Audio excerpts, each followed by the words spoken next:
Pakistan cricket board chief Mohsin Naqvi Asia cricket council కొత్త చైర్మన్గా ఎన్నికయ్యారు. మోసిన్ నఖ్వీ 2 ఏళ్ల పాటు ఈ పదవిలో ఉంటారు. అయితే శ్రీలంక క్రికెట్ బోర్డు అధిపతి షమి సిల్వా స్థానంలో నఖ్వీ నియమితులయ్యారు.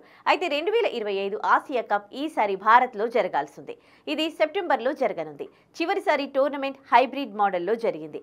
దాంతో నఖ్వీ ముందున్న మొదటి సవాల్ ఈ సంవత్సరం జరగనున్న ఆసియా కప్ 2025.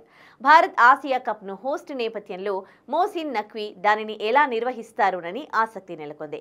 భారత్ పాకిస్తాన్ మధ్య రాజకీయ సంబంధాలు క్షీణించిన కారణంగా ఛాంపియన్స్ ట్రోఫీ 2025లో పాల్గొనడానికి టీమిండియా పాకిస్తాన్కు వెళ్లలేదు.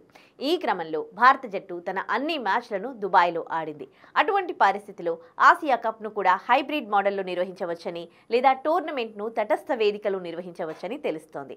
కానీ ఆ తటస్థ దేశం ఏది అనేది మోసిన్ నఖ్వీ నిర్ణయించాల్సి ఉంటుంది. ప్రస్తుతం ఆసియా కప్ ఆతిథ్య రేసులో యుఏఈ, శ్రీలంక పేర్లు ముందంజలో ఉన్నాయి. ఇక 2025 ఆసియా కప్ను T20 ఫార్మాట్లో నిర్వహించనున్నారు.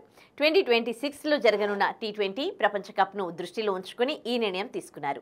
నివేదికల ప్రకారం ఈ టోర్నమెంట్ సెప్టెంబర్ 2 లేదా 4వ వారంలో ప్రారంభం కావచ్చు. ఈసారి టోర్నమెంట్లో మొత్తం 19 మ్యాచ్లు జరిగే అవకాశం ఉంది. చివరిసారిగా ఆసియా కప్ టైటిల్ను టీమిండియా గెలుచుకుంది.